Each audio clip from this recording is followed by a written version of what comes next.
Bonjour, comment allez-vous? Je suis Nadège Pompère et aujourd'hui nous allons parler de prévention des risques professionnels avec Bastien Aloncle. C'est dans le cadre d'une interview du club R3D et on y va tout de suite. Bonjour Bastien, Bonjour Nadège, comment vas-tu? très bien et toi? Depuis Ça va hier? très bien, merci. Oui, Parce qu'on s'est croisés hier au salon de l'entreprise au MIT de Toulouse. ouais, C'est c'est bizarre ça. hein, parce que chaque fois qu'on ne compte pas se voir, on se voit quand même, hein. Ouais, c'est vrai que malgré le fait que Toulouse soit une grande ville, on arrive quand même à se recroiser assez régulièrement. C'est très bizarre cette histoire. Parmi ces milliers de gens qui peuvent passer dans un salon de l'entreprise, on se rencontre. Bon, enfin, Et, passons ce passage. Et alors, donc aujourd'hui, donc je vais quand même, je crois que je vais faire une présentation avant, mais aujourd'hui, donc on va parler de toi, parce que dans le cadre de mon tout nouveau club R3D, je t'ai offert une interview, comme j'offrirai l'interview à tous les membres du club qui seront décidés à parler d'eux, pour te mettre en valeur et pour montrer qui tu es, ce que tu fais et comment tu peux contribuer à la mise en place de ce nouveau monde. on essaye. Petit à petit, à chacun sa goutte d'eau, un peu comme le petit colibri, on essaye de transformer le monde à notre échelle. C'est ça. Alors, la question que je voulais te poser quand même, après tu vas improviser à ta façon. Donc, je ne sais pas si tu vois à l'envers, à l'endroit ou à l'envers, toi, ma petite phrase. À l'endroit. À l'endroit, très bien. Donc, c'est ce Ouais. que, parce que moi, au départ, il est à l'envers. Et donc le slogan que j'ai inventé pour ce club, c'est décide de ta destinée et dépasse tes limites. Donc, la première question que j'ai envie de te poser, c'est est-ce que ça te parle? Est-ce que ça ressemble à quelque chose qui t'est arrivé dans ta vie ou que tu vis maintenant? Est-ce que tu as dû décider de ta destinée? Comment, si tu as eu des obstacles, des limites, comment tu les as dépassés? Ça, c'est voilà la première question que je te pose. Alors oui, cette phrase me parle pas mal. Euh, Me parle pas mal parce que ben, moi, du coup, je suis un jeune entrepreneur. J'ai entre guillemets que 25 ans, même si des fois je me sens un peu vieux. Désolé pour les plus âgés encore que moi, mais c'est la vérité.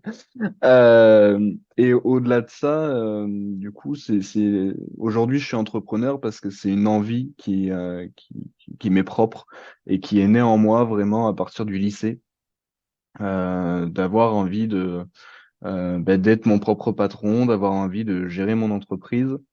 Euh, Même si, bon, peut-être qu'on en parlera un peu plus tard, mais c'est vrai que quand on parle de l'entrepreneuriat, on idolâtre un petit peu trop ce monde-là à mon goût. Mhm. On parle souvent de la liberté, mais pas forcément des contraintes qui vont avec, et pourtant. Donc ouais, décider de sa destinée, c'est hyper important, je pense. Mais le plus important, à mon sens, c'est de décider de sa destinée conformément à qui on est aussi. C'est-à-dire qu'il faut aussi être en capacité de s'écouter et de se connaître, de savoir un petit peu bah, quels sont nos points forts, quelles sont nos aspirations pour vraiment nous diriger vers une voie qui nous correspond avant tout. Il y a pas de diktat à suivre en tant que tel. Et du coup, ce choix-là, je l'ai fait assez tôt, comme je le disais, puisque au lycée, bon, on est plus dans un contexte assez scolaire, assez standard, où on va être dans un système de bah, tu fais la filière la plus généraliste, tu fais des longues études et derrière, tu auras un bon boulot, tu auras un bon salaire, etc.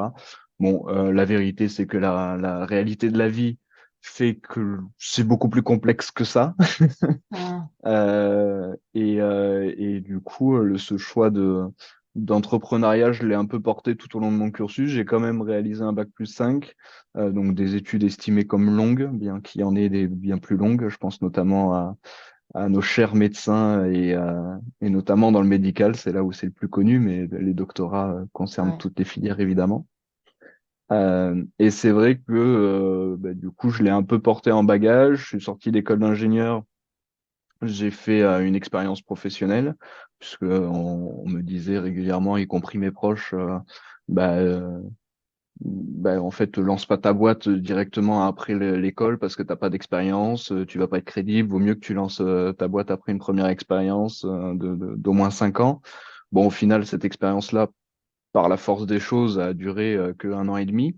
Bon, ça m'a permis de découvrir énormément de choses aussi, des choses que j'avais pas vues en école, évidemment. Il y a un gros gap encore entre ce qu'on apprend à l'école et la réalité, encore une fois, du terrain.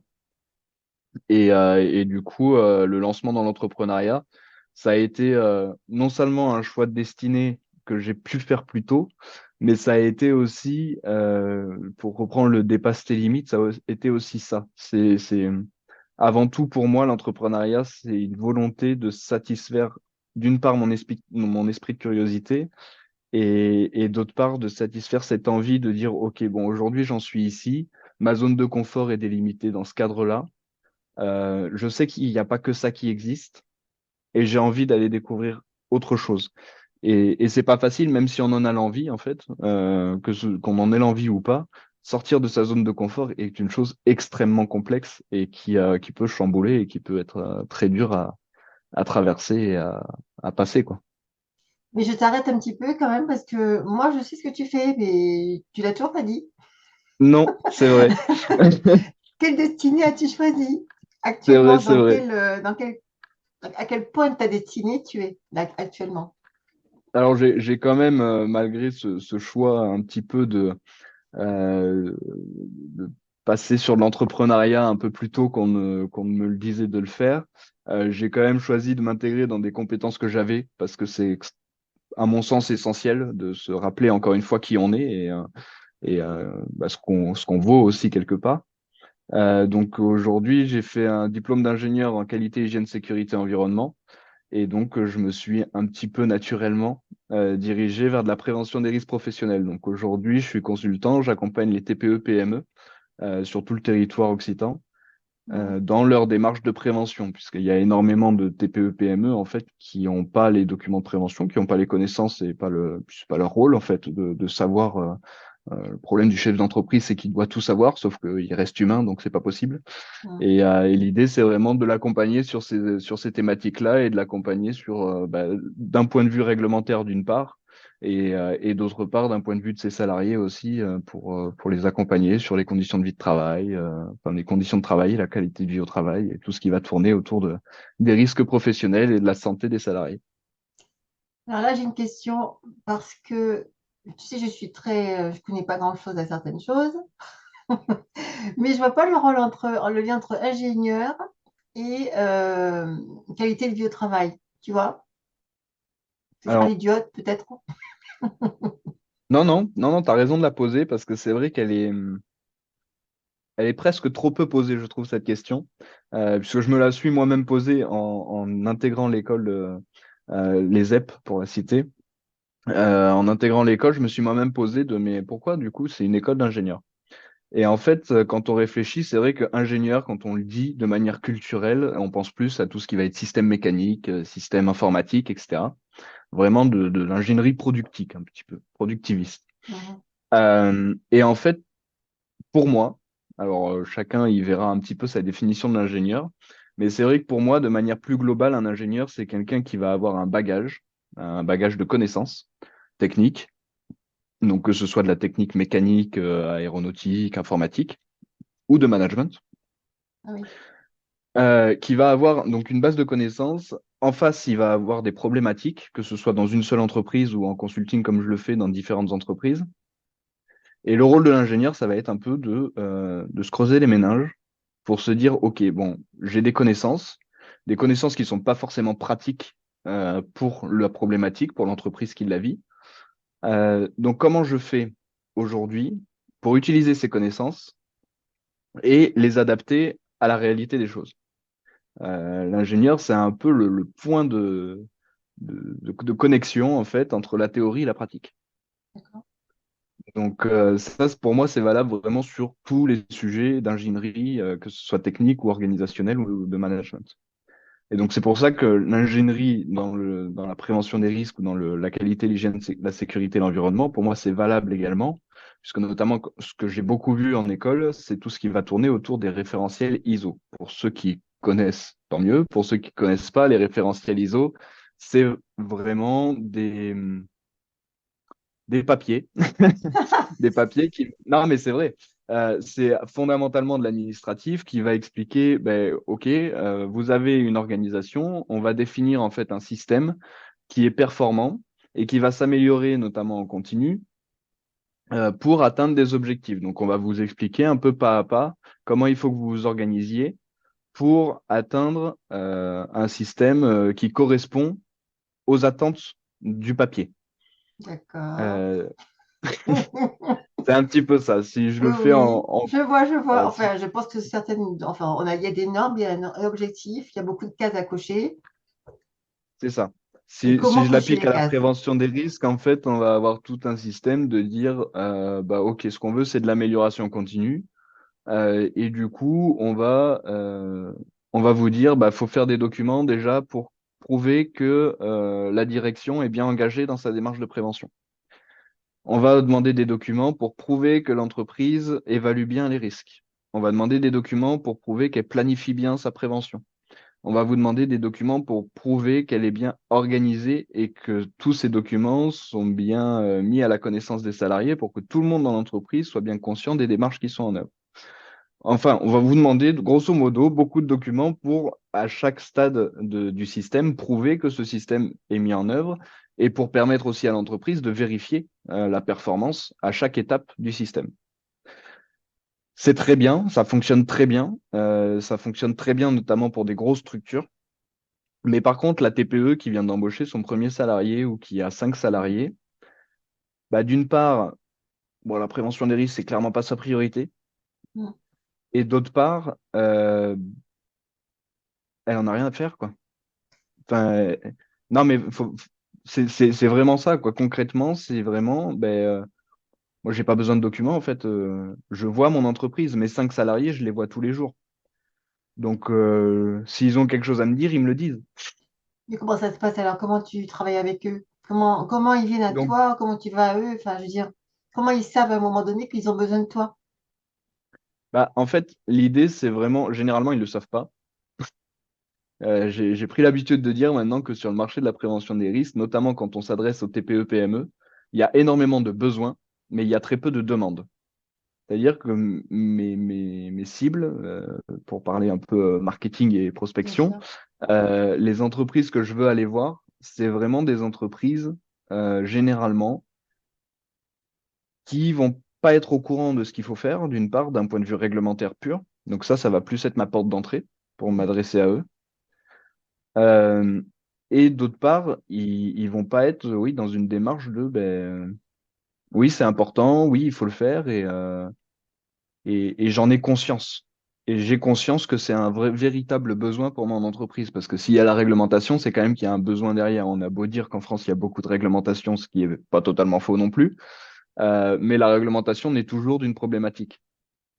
Elle est rarement imaginée parce Ah oui, qu'on a envie de hmm. faire un texte de loi. Donc, non, mais je veux dire, on a interdit les meurtres en France parce qu'il y a un moment donné, ça posait problème. Ah oui. Si je veux caricaturer Non, non, un mais peu c'est très le bien, trait, très bien c'est vraiment expliqué, ça. parfait. Et donc, le document unique naît aussi de ça. Le document unique d'évaluation des risques professionnels naît aussi de ça. Il a été réformé récemment en 2021. Et donc, l'idée, c'est vraiment que je vais m'adresser en fait aux chefs d'entreprise en leur disant, bon, OK, là, aujourd'hui, on voit votre entreprise, euh, elle a cette obligation. Concrètement, c'est une obligation du Code du travail. Elle a cette obligation, elle doit le faire. Mais ma Et démarche, c'est pas bonjour monsieur le patron ou madame la patronne, euh, vous avez tel document à avoir, je vais vous le faire, je vais vous le donner et puis je vais repartir. Et vous allez me payer pour ça. Ma mhm. démarche, c'est vraiment, moi je tiens à la prévention. C'est-à-dire que je pense vraiment que c'est une démarche utile et pour l'employeur et pour le salarié. Et donc la démarche, c'est de dire, OK, vous avez besoin de ce document-là. Et on va voir en plus ensemble comment ce document d'évaluation des risques professionnels va vous permettre non seulement d'être dans les clous de la loi, mais en plus de rentrer véritablement dans une démarche de prévention. Et en plus, vous allez en voir les bénéfices, parce que c'est avant tout là que se pose le problème, c'est que quand on fait les choses, on aime bien voir des résultats derrière. Mhm. Sinon, on se demande un petit peu pourquoi on les fait.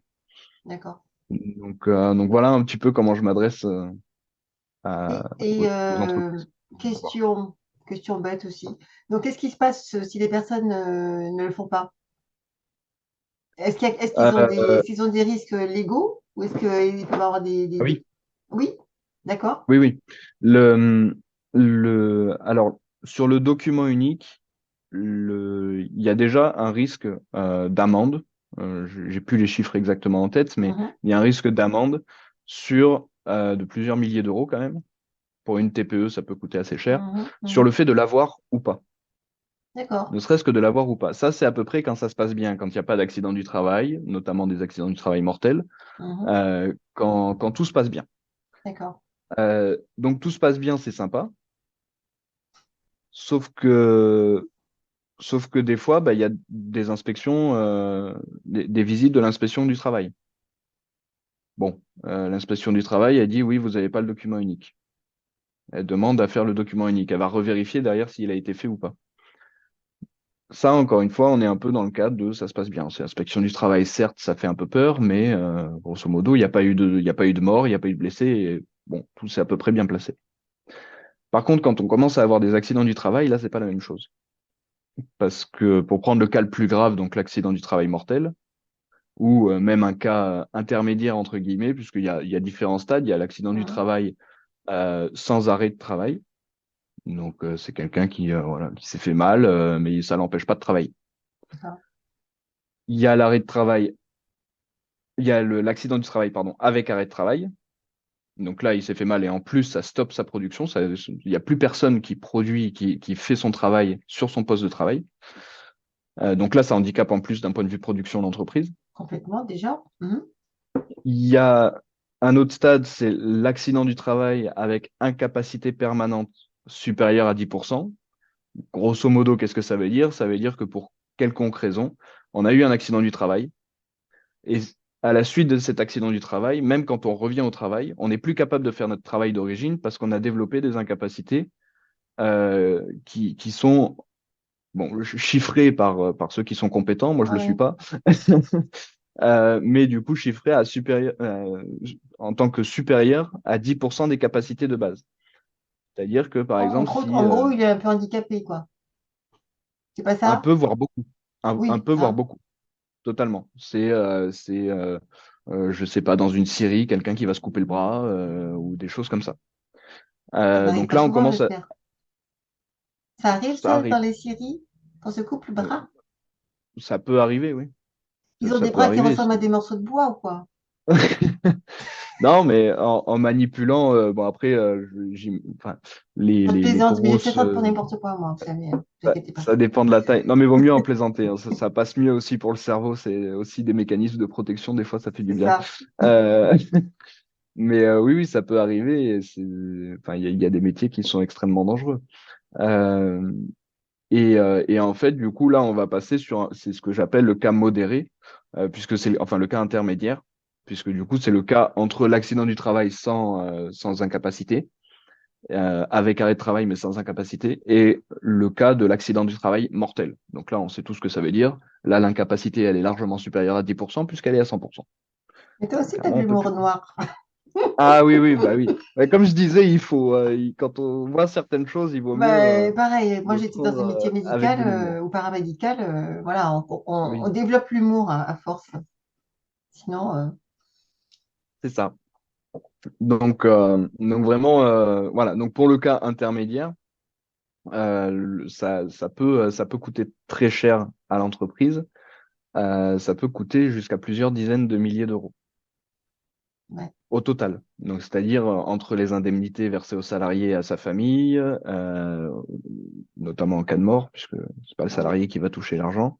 Euh, et les indemnités versées par la sécurité sociale, les indemnités, l'augmentation du taux de cotisation d'accident du travail et maladie professionnelle, si jamais il y a des dirigeants Mhm. d'entreprise qui nous écoutent et qui payent des cotisations pour leurs salariés, sur le bulletin de salaire, il y a une ligne, petite ligne, cotisation ATMP, donc accident du travail, maladie professionnelle. Et cette cotisation, en fait, elle a un tarif de base qui est défini par rapport à la convention collective et l'organisme, l'activité de l'entreprise, en fonction des statistiques de la CARSAT notamment qui s'occupe des accidents du travail, pour Voilà, Mhm. pour équilibrer un petit peu les budgets. Normal, dans une activité qui a plus d'accidents, c'est normal que eux payent plus que ceux qui ont moins d'accidents. A Ok, priori, c'est un système assez juste. d'accord. Et en fait, plus l'entreprise spécifiquement va avoir d'accidents du travail, plus elle va voir son taux de cotisation augmenter. Ah, c'est par entreprise en plus? Oui, Ah bon? C'est oui, pas oui. par branche d'entreprise, c'est vraiment Il l'entreprise? y a, en fait, il y a un tarif un peu, il y a un taux par défaut qui est défini par branche. D'accord. Et en plus de ça, il y a des majorations sur les cas spécifiques en fonction des taux d'accident du travail qui vont Ah ouais, avoir lieu dans l'entreprise. Donc l'entreprise qui a le plus d'accidents du travail va payer plus cher. d'accord. Et c'est logique aussi. À l'inverse, une entreprise qui est assez performante en termes de prévention et dans sa démarche de prévention va pouvoir réussir à avoir des bonus et à réduire son taux de cotisation. Moi, j'en apprends des Euh, choses, dis donc. Et toi, tu es censé, tu fais quoi là? Donc, tu fais les papiers à leur place ou tu réunis les non, données? Comment ça se passe?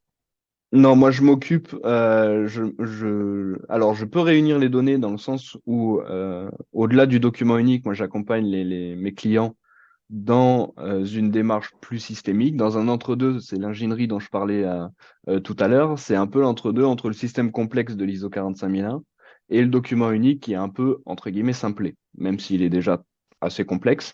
Euh, il va pas jusqu'au bout, dans le sens où l'amélioration continue se repose sur quatre piliers. Pour ceux qui connaissent un petit peu, on appelle ça la route d'Eming. Et la Des route ming d'Eming, elle comme, dit comme le mot chinois? de Comme le nom Deming, chinois, ming? Deming. Oui. Et du coup, il y a quatre ou cinq piliers. Les quatre piliers principaux, c'est la planification, l'action, l'évaluation et la correction. Et le cinquième pilier qui permet de tenir tout ça, c'est l'expérience. Donc en fait, on s'appuie sur l'expérience passée pour construire l'avenir, ce qui ça paraît relativement logique. Aussi. Et en fait, du coup, dans le document unique, aujourd'hui, depuis qu'elle a été réformée notamment, on va retrouver la partie évaluation, comme son nom l'indique, l'évaluation des risques professionnels, et la partie planification, puisqu'en fait, associée à l'évaluation des risques, on va y ajouter une planification de la prévention, une planification des actions de prévention, C'est bien aussi. ce qui paraît en soi logique aussi. Mais Mhm. du coup, il va manquer deux piliers, la partie évaluation, c'est-à-dire qu'on a beau planifier des actions, on n'a aucune garantie qu'elles soient mises réellement en œuvre et qu'elles soient suivies sur le terrain, puisque des fois, entre ce que décide la direction et ce qui est réellement appliqué, pour des raisons X ou Y, hein, je ne dis pas qu'il y a des gens Mhm. qui ont raison ou tort, il y a des fois des raisons très valables de ne pas appliquer de la prévention au quotidien parce que ça nous gêne dans le travail. Ben, ok, comment on peut trouver une solution pour que ça ne vous gêne pas et que vous soyez en sécurité? Euh, donc, la partie évaluation, elle sert à ça, en fait, à voir si concrètement, c'est bien appliqué et ben, si tout se passe bien. Et la partie correction, du coup, c'est l'idée de, ben, maintenant qu'on a évalué sur ce qui se passe pas bien, pourquoi ça se passe pas bien, et quand on a trouvé la cause de pourquoi ça se passe pas bien, ben, qu'est-ce qu'on peut faire, qu'est-ce qu'on peut trouver comme solution pour que ça se passe mieux et qu'on ait réellement une action de prévention, que nos salariés soient réellement en sécurité et que eux, ben, notamment, ça les dérange pas au travail et qu'ils soient réellement dans l'application de la prévention.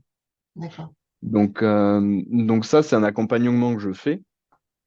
Et notamment pour faire cet accompagnement, au-delà des visites terrain et des audits, il y a aussi tout ce qui va être chiffres, puisque l'administration et la gestion d'entreprise tournent aussi beaucoup autour d'indicateurs chiffrés. Euh, Ce qu'on appelle notamment en qualité, mais dans l'ensemble des ISO et dans d'autres domaines aussi, y compris en management, on appelle ça les KPI, les Key Performance Indicators, donc les indicateurs clés de performance, pour traduire littéralement en français. J'ai appris ce mot ce Euh, mois-ci, tu sais. Comme je suis en ah, formation technico-commerciale, j'ai entendu ça plusieurs fois. oui, en commerce aussi, on l'utilise beaucoup. Et en fait, ça permet d'avoir des retours chiffrés sur la performance du système, notamment, dans mon cas, le système de prévention des risques, de santé-sécurité. Et en fait, ces chiffres vont permettre, notamment, on parle du TF1, TF2. Donc en fait, TF1, TF2, c'est les taux de fréquence d'accidents du travail. C'était Ah, une chaîne télé, moi. oui, moi aussi au début, et puis après, j'ai fait de la prévention des risques. Ça a changé. Et du coup, c'est vraiment, c'est vraiment des indicateurs clés que vont regarder notamment la CARSAT, l'URSSAF, pour définir leur taux de cotisation, pour regarder un petit peu ce qui se passe pendant l'entreprise, puisque la CARSAT et l'URSSAF sont les intermédiaires un petit peu de l'État, si on peut dire, parce qu'ils sont un peu parallèles, enfin, c'est un peu compliqué, je rentrerai pas dans l'organisationnel de l'État Mhm. et des systèmes publics, mais mais en gros, c'est vraiment les intermédiaires directs avec les entreprises. Donc, en fait, c'est aussi eux qui vont faire remonter les chiffres aux représentants, aux législateurs notamment. Et sachant que les législateurs, c'est eux, évidemment, derrière qui votent les lois et qui font les lois. Donc, il y a une corrélation un petit peu directe entre les décisions qui sont prises, notamment celle du 2 août 2021 sur le document unique, c'est la réforme dont je parlais, et vraiment le sujet, le sujet plus local et plus direct avec les entreprises, avec des statistiques récupérées par les organismes sociaux. Et ces indicateurs-là, moi, je les récupère aussi, du coup, dans le cadre du management d'amélioration continue des conditions de travail. Excuse-moi, c'est que Et ouais, j'ai vu la même chose. malheureusement, j'aurais dû mettre que 2 heures, je sais pas combien, mais j'ai mal fait. Ou alors on fait ça après, je sais pas. On verra. On verra. Tu vois, c'était super intéressant jusque-là, hein. Waouh, ça, je suis submergée. Oups. Ouais, ça fait beaucoup d'informations, c'est vrai. Mais comment tu te débrouilles avec ça? Je veux dire, tu prends beaucoup de temps pour une TPE, ça prend beaucoup de temps d'analyser tout ça, non? C'est sur des Bah, demi-journées, des journées, des semaines, des mois. ça peut prendre du temps, ça dépend de la TPE et de la PME. Déjà, ça dépend de la taille de l'entreprise, évidemment. Enfin, suivre 150 salariés ou en suivre 5, c'est évidemment pas le même temps. Euh, et après, ça dépend de l'organisation du travail aussi, parce que si on prend une usine quelconque, par exemple, qui fait de la scierie, généralement, la scierie pure, je parle pas du bûcheronnage, je parle de la scierie. Généralement, ça va se passer uniquement dans l'usine. Donc, en fait, tous les salariés vont être en permanence présents dans le cadre de leur travail, vont être en permanence présents sur le site. Mhm, mhm. Donc là, pour les voir, c'est très simple. Mais si je compare avec une entreprise de BTP, Non. une entreprise de gros œuvres, par exemple, là où les gens travaillent, là où les salariés travaillent, c'est sur les chantiers. Et les chantiers, ils peuvent être éloignés de 150 km. D'accord. Donc, enfin, ça dépend des entreprises, encore une fois, Oui, mais oui, bien sûr. Mhm. donc l'idée, c'est quand même d'avoir le contact avec le salarié et le contact terrain avec qu'est-ce qui se passe concrètement sur le terrain. Donc là, forcément, avec le trajet, etc., ça va nécessairement prendre plus de temps. Mais ça dépend vraiment des entreprises. Et l'idée, c'est de les accompagner jusqu'au bout. Ça a l'air en tout cas très complexe ton métier. Je te remercie déjà pour les premières informations que tu nous as données. Et je pense que tu en aurais pour des heures encore, j'imagine. Et, Ouais, euh, c'est et je ne sais pas si on va prolonger, mais en tout cas, déjà, si les gens sont intéressés par ton travail, où est-ce qu'on peut te trouver? partout. Partout. On peut me retrouver sur Internet avec mon site Internet, du coup, espal.fr, donc spa2l.fr. Et partout sur les réseaux. Donc, on me retrouve à Bastien A2LCL sur Facebook et sur Instagram. Et Bastien à l'oncle avec 2L, du coup, vous l'avez compris, euh, sur LinkedIn. Je mettrai tout ça. Tu m'enverras, si jamais je ne trouve pas tes liens, tu m'enverras tes Oui, liens quelque part. Et puis, je oui, les pas de mettrai sous la souci. vidéo. Et après, pour terminer, en tout cas, dans le cadre du club, tu sais, j'ai dit que le club, c'était d'abord la carte Oui. du cœur avant la carte de visite, même si on a fait un petit peu le contraire, mais pas tout à fait quand même. Est-ce que tu pourrais nous donner quand même des tips, des trucs, parce que ce matin, je pensais à ça, quel est le truc qui te fait te lever le matin? Si tu devais résumer, si tu devais donner un conseil à quelqu'un qui manque de motivation, on a parlé de ça un petit peu au début, quelle est, toi, ta motivation le matin? En plus de gagner de l'argent et d'aider des personnes, enfin, des entreprises. Euh, Le top du sachant que je top. viens de commencer dans l'entrepreneuriat, pour l'instant, gagner de l'argent, c'est pas vraiment ce qui me fait lever le matin, très clairement. Donc au moins, on évite la question de l'argent. Mais non, ce qui me fait lever le matin, j'en parlais justement ce matin. C'est d'un côté, j'adore me déplacer. Donc le fait pour moi d'être dans le consulting, ça me permet aussi beaucoup de me déplacer, de découvrir de nouvelles choses et dans des contextes très différents. puisque les entreprises que j'accompagne peuvent être dans tous les domaines d'activité potentiels, donc vraiment, c'est très très large. Donc ça, me déplacer, c'est vraiment un des trucs qui me fait lever le matin. J'adore bouger et j'adore découvrir de nouvelles choses. Et après, il y a ce côté, ce que j'aime beaucoup dans l'entreprise, et c'est la vision que je porte moi sur l'entreprise, c'est pas une machine à cash. Euh, pour moi, l'entreprise, c'est pas avant tout une machine à cash, ça l'est évidemment, c'est un outil économique et on peut pas le nier. Mais par contre, c'est avant tout un organisme et un espace collectif qui œuvrent en commun dans un projet commun. C'est-à-dire que pour moi, l'entreprise, quand on s'engage dans une entreprise, et on le voit beaucoup avec les gens qui démissionnent parce qu'ils manquent de sens dans leur poste de travail, et ça se comprend tout à fait, parce qu'en fait, quand on rejoint une entreprise, on ne rejoint pas uniquement quelqu'un qui va nous verser un salaire tous les mois. Quand on rejoint une entreprise, on rejoint un projet. Ça peut être un projet environnemental pour les entreprises qui font des activités dans ce domaine-là, un projet sociétal, un projet, j'ai envie de dire, classique dans le sens historique du terme, c'est-à-dire que ça fait maintenant des milliers d'années que l'être humain a besoin de se loger, par exemple. Ah Si on prend oui. les entreprises du BTP, quand on rejoint du BTP, c'est pour répondre à un besoin vital de l'être humain. Donc, pour moi, j'inclus ça un petit peu Oui, dans oui. les projets sociétaux parce que ça rentre dedans. Donc voilà, c'est vraiment pour moi c'est pour ça aussi que je fais de la prévention des risques, parce que pour moi, l'entreprise, c'est vraiment le point de convergence entre des intérêts collectifs et sociétaux et des besoins sociétaux et des intérêts et des aspirations individuelles. Et pour moi, ce regroupement-là, je le vois beaucoup dans l'entreprise et c'est énorme. Enfin, je n'ai pas d'autres mots, Oui, c'est quelque oui. chose que j'adore parce que, et notamment dans la prévention des risques, parce que malheureusement, on a un petit peu oublié que il y avait le côté humain, il y avait le côté aspiration individuelle, et que c'est ça qui nourrit quelque part aussi derrière la réponse aux besoins collectifs.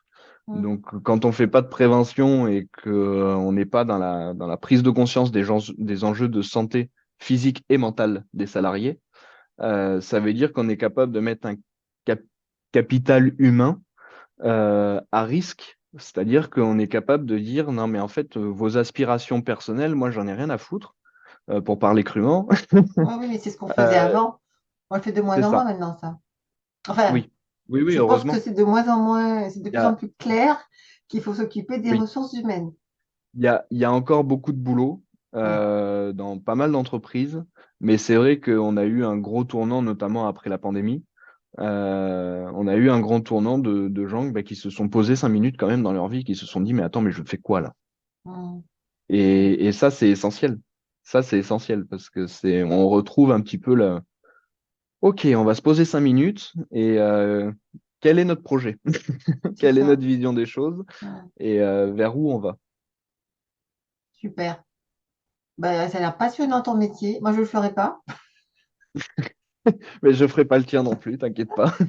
Bon, comme moi, je suis plus dans, tu vois, tu connais enfin le côté RSE de justement santé mentale, Oui, prendre en compte l'humain et l'importance de l'humain, de la ressource humaine. Ça, c'est très important aussi pour moi. Et voilà, c'est pour ça que nous sommes complémentaires. Nous sommes tous complémentaires, d'ailleurs, je pense. c'est et c'est pour ça que je disais, ça me fait penser à ce que je redisais plus tôt par rapport au fait de s'écouter soi dans le choix de sa destinée. Parce qu'en fait, tout simplement, on est tous différents. Moi, je ferai jamais ton métier. Toi, tu viens de dire que tu ferais jamais le mien. Et parce qu'on est deux personnes différentes et avec des aspirations différentes et des qualités et des défauts différents qui font que on est plus ou moins capable d'assumer tel ou tel rôle C'est au ça. quotidien. Chacun son Donc morceau c'est de encore puzzle. une fois essentiel. C'est ça. Exactement. Ouais. Et alors, pour parler un petit peu de toi de façon plus privée, quels sont tes hobbies, des choses qui te motivent? Comment tu te ressources toi-même? Parce que tu as besoin de te ressourcer, j'imagine aussi. Ça m'arrive. Ça t'arrive? Ça m'arrive de temps en temps. Au quotidien, on va dire, un peu dans l'engrenage de la rapidité de la vie, notamment de la vie d'entrepreneur. J'utilise pas mal le sport depuis assez récemment, je l'avoue. Le sport, voilà, je vais à la salle assez régulièrement dans la semaine, ce qui permet un petit peu de décompresser et de se concentrer sur autre chose que l'entreprise. Et après, de manière plus générale, mes proches. C'est extrêmement important pour moi de garder le lien avec mes proches, amis, famille, parce que bah, d'une part, ça me rappelle aussi mes racines. Ça me permet de me rappeler au quotidien, enfin pas au quotidien du coup, mais assez régulièrement qui je suis et d'où est-ce que je viens surtout. Ce que je trouve très important pour derrière passer sur un autre avenir. Et puis ouais, profiter de la vie de manière générale. On reste tous les deux Toulousains. C'est vrai que c'est assez culturel et les Toulousains sont assez connus pour ça, pour faire la fête. Mais au-delà de la fête, c'est vraiment prendre du temps pour se dire, OK, bah, il y a le boulot, mais ça ne nous empêche pas de jouir de la vie. Et c'est un peu quand même le but du document unique, selon mon point de vue, c'est pouvoir équilibrer aussi vie privée, vie perso, vie professionnelle et Oui. rester en bonne santé, quoi qu'il arrive.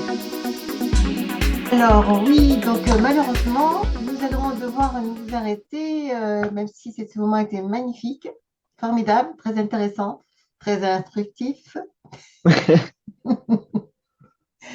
Et, C'était pour... et on a été coupé, je ne sais pas trop où je vais, voilà, m'arranger avec tout ça. Mais en tout cas, je vous remercie de nous avoir écoutés. Je te remercie d'avoir été avec moi.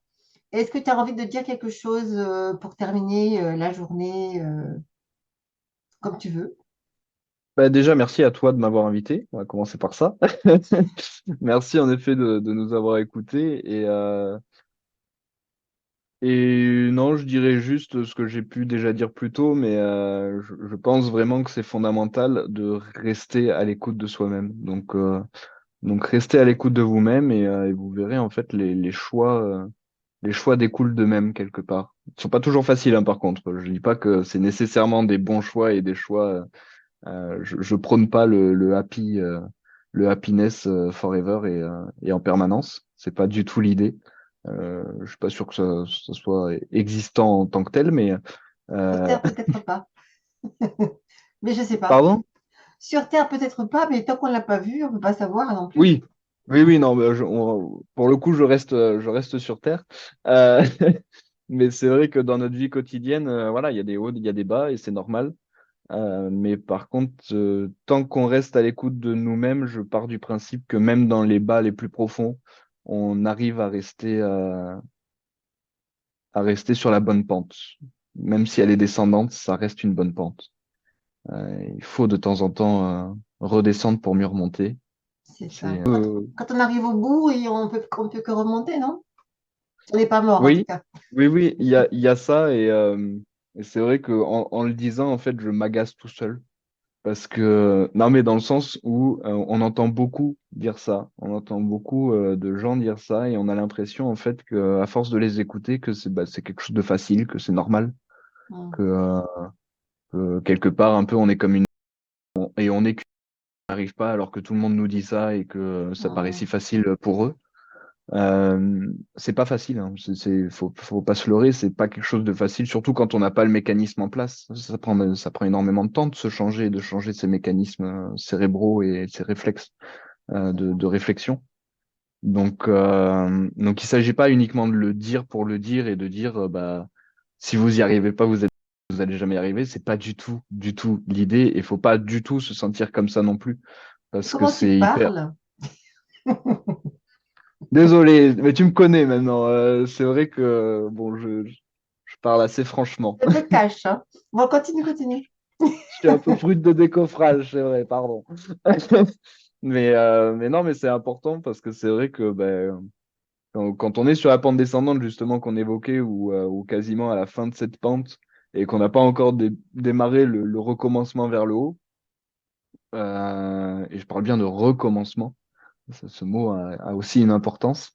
Euh, quand on n'a pas encore entamé ça et qu'on se sent plus mal que mal et au fond du trou, pour le coup, ben, quand on écoute ce genre de discours, on est là, ouais, mais t'es bien mignon.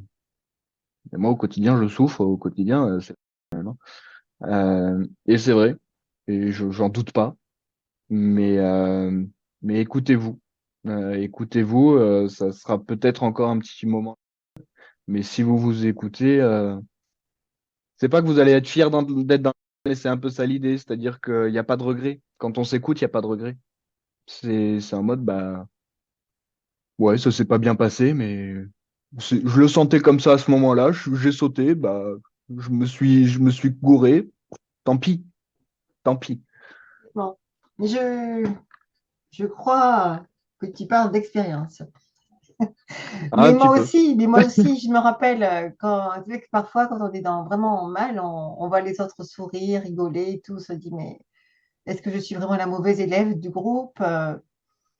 Et ce qui est bien dans ce genre de conversation, c'est que même si on n'y croit pas quand on est au fond du gouffre, si on entend des gens dire qu'ils l'ont été au fond du gouffre et que au bout d'un certain temps, on ne sait pas combien de temps, ils ont réussi à s'en sortir, ça donne aussi de l'espoir. C'est aussi pour ça qu'on le dit. Oui. C'est pour que les gens sachent, OK, tu es comme moi, tu es un homme, une femme, tu as des faiblesses, mais tu as aussi des forces et tu peux, voilà, et c'est un processus par lequel nous passons Il y a, souvent, tous, voilà. si je dois rester, non pas dans la vulgarité, mais dans le brut de décoffrage et le cru du cru, généralement, non, t'inquiète pas, je vais pas. Non, Côté je trash, voulais. Non, pas complètement trash, mais c'est vrai que généralement, pour toutes les élites, entre guillemets, quand on croise une star ou quelque chose comme oui, ça, il y a beaucoup de gens qui sont impressionnés. Enfin, beaucoup de gens, non pas que je m'exclus du lot, hein, ça m'arrive aussi, évidemment. oui. Euh, je me souviens que mes parents, plus jeunes, ils me disaient, non mais, enfin, t'emballes pas, hein, ils vont aux toilettes comme nous, quoi. Pour rester poli, tu vois, Non, je non, l'ai mais fait oui, oui, poliment. bien sûr, bien sûr, bien sûr, bien sûr, Et, bien sûr. euh, et en fait, il y a ce côté-là de, bah ouais, en fait, ça reste des êtres humains, mais ça reste des êtres humains complets, c'est-à-dire que c'est pas juste ils vont aux toilettes comme nous, c'est aussi des êtres humains. On a l'impression qu'ils sont ultra forts, que rien peut les atteindre, que rien peut les toucher et les arriver et leur arriver. Et en fait, bah si, c'est des êtres humains comme nous, c'est-à-dire que comme nous tous, et c'est des êtres humains qui ont aussi eu leur lot de douleurs, qui ont aussi leur lot de problèmes au quotidien. Euh, j'ai écouté un podcast il y a pas longtemps d'une animatrice télé qui a eu voilà ses problèmes perso. Elle en parle dans le podcast. C'est un podcast de Pauline Nigno qui est disponible si jamais ça Mhm. intéresse qui que ce soit. Euh, et l'animatrice en question, elle disait, mais en fait, moi, quand je parlais un petit peu de mes problèmes, on me disait, ah ouais, mais toi aussi, mais ça t'arrive aussi à toi aussi. Et elle était en mode, bah oui, en fait, Pourquoi oui, pas? oui, ça m'arrive aussi, et j'ai aussi mes problèmes, j'ai aussi mes questionnements quotidiens, etc. Donc non, non, il n'y a pas, personne n'est meilleur les uns que les autres, on a juste des chemins différents euh, et un timing différent aussi. Et ça, c'est un autre sujet encore, hein, parce que Oui, bah, pourquoi, c'est une clôture comment, d'ouverture, c'est une ouverture en clôture, on va dire. c'est Une, ça. une conclusion Peut-être en que ouverture. pour les prochaines réunions du club, on pourra discuter de ces sujets là qui sont existentiels, Ah, j'allais mais dire presque, hein. C'est ça fait parce que partie des nombreuses questions existentielles. oui, parce que justement, c'est ce que je disais. Pourquoi j'ai voulu qu'on parle de sujets plus humains, plus personnels, c'est parce que moi, ça me manque, tout simplement. Hmm. J'ai envie de parler pas seulement de carte de visite ou de mon travail, mais aussi de ce qui touche la vie des êtres humains, tout simplement, les questions, l'amour, la force, la joie, enfin des choses. Par contre, je n'aime pas parler de ça seulement dans le cadre des problèmes, tu vois. Je ne Hmm. supporte pas, moi-même, je ne le fais pas. Je ne vais pas téléphoner à quelqu'un pour parler de ma vie, de mes problèmes pendant 2 heures, tu vois, je ne fais jamais ça. Mais aborder un problème pour trouver une solution en proactif, ça me plaît, tu vois. Donc, Oui, c'est aussi ce que j'aime dans l'idée de se réunir, de réunir les forces. oui, puis ce qu'il y a de bien, c'est qu'en effet, quand dans ce genre de réunion, pour en avoir fait une la dernière fois, euh, il y a le côté où certains exposent un petit peu leurs problèmes.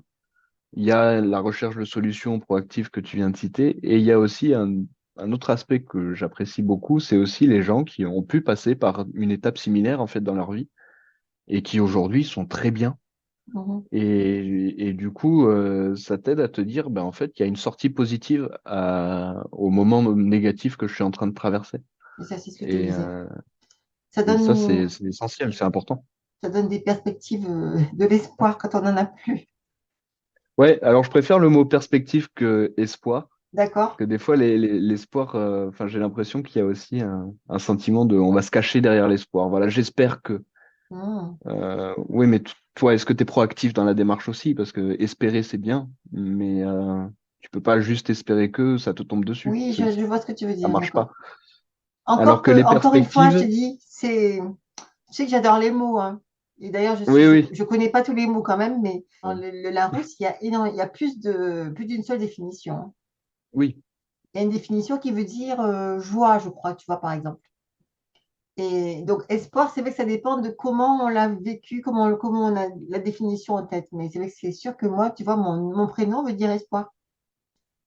d'accord, Donc, et effectivement, j'ai été dans ce que tu disais, l'espoir attentif, passif, etc. Et il faut de l'action, de toute façon. J'ai compris enfin qu'il fallait faire de l'action dans la vie pour avoir ce qu'on voulait. On ne peut pas seulement attendre. c'est D'ailleurs, on ça. dit aide-toi, le ciel t'aidera. Oui, Et c'est le fameux aide-toi, ben vas-y, commence. Et c'est la suite, ça. voilà, la suite va peut-être L'ordre, arriver. l'ordre des choses et des mots est très bien choisi et excessivement important. C'est ça.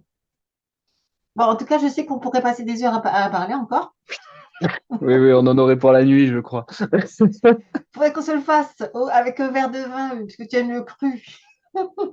Ah bah là, si on part sur une nuit, il va falloir plus qu'un verre quand même, je Bon, pense. j'ai plaisanté sur le cru, excuse-moi, c'était un jeu de mots, À boire, à boire avec modération, parce qu'on rappelle quand même que je fais de la prévention des risques. mais évidemment, en plus, je dis ça parce que je ne bois pas de vin, donc c'est pour ça. Ah oui, Non, mais ça m'arrive, si on me propose de goûter à du vin, du très bon vin, je vais goûter, hein. On ne sait jamais. Je ne dis sur un jamais non. malentendu, Voilà. comme dirait un grand philosophe, oublie que t'as aucune chance sur un malentendu, ça peut passer. Voilà, donc je sais que toi aussi tu es occupé, surtout si tu as des documents à écrire. Et Ça fait partie du job. c'est ça. Et donc on se dit à très bientôt. Merci de m'avoir confié tout ça À très et de vite. nous avoir confié tout ça parce que c'était vraiment intéressant, très instructif. Et donc, je vais Ben, rappeler tout ce que tu m'as dit là, toutes tes adresses où on peut se rejoindre pour que tu puisses yes, continuer à faire ton travail comme apparemment tu le fais très bien.